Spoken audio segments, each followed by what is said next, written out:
Welcome ba guys? Alam nyo ba, sa mga unang panahon, guys, masaya ako ngayon sa ginagawa ko ngayon. Masaya ako ngayon kahit na may edad na ako, masaya ako.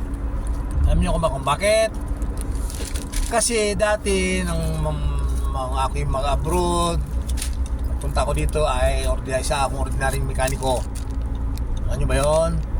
Tapos naging junior mechanic, naging senior mechanic, naging chief mechanic, hanggang sa naging foreman na ngayon. Di ba guys? Masaya ako sa ginagawa ko. Kaya nga, tapos hanggang sa naging vlogger na. Ba? Kahit na may edad na ako, hindi ako nagsasawang mag-vlog.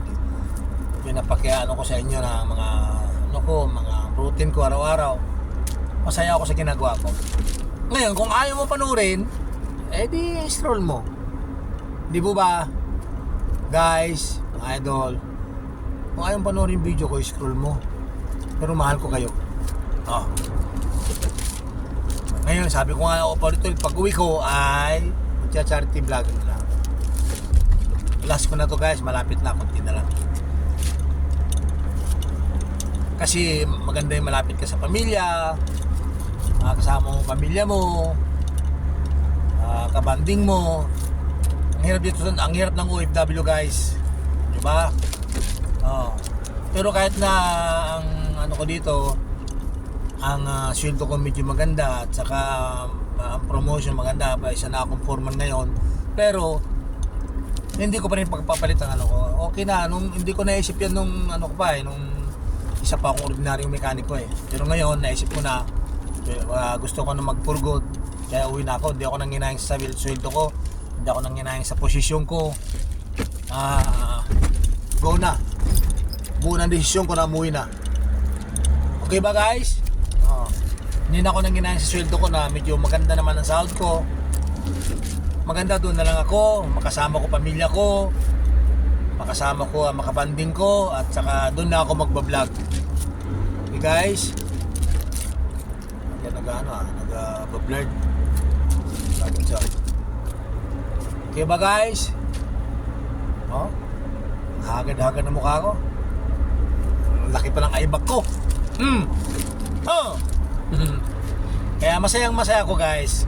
Dahil sa pamagitan ng mga social media ay nakakabanding mo mga pamilya mo, mga mahal mo sa buhay. Tapos nakakapag-vlog ako kahit papano, kahit mayroon na tayong konting kita sa Facebook. Di ba guys? Kaya ako malit pa lang tayo na content creator, malit nagsisimula pa lang. Pero kahit malit pa lang kahit papano kumikita na tayo ng konti, maliit lang. Maliit. Pero pag naipon yun, marami dadami yun, guys. Di ba?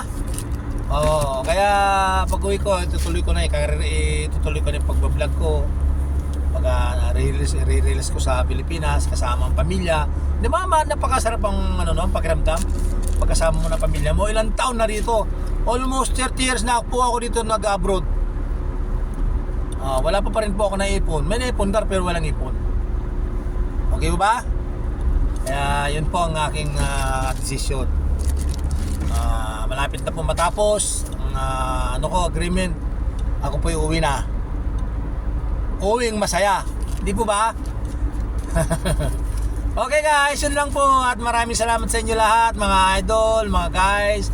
Maraming sa suporta. Maraming pong salamat. Kahit paano pinapanood yung video ko, kahit na kunti lang nanonood, okay lang. At least masaya ako sa ginagawa ko. Okay guys, good luck. God bless. God bless. Lalo sa mga bashers ko dyan, mahal ko kayo.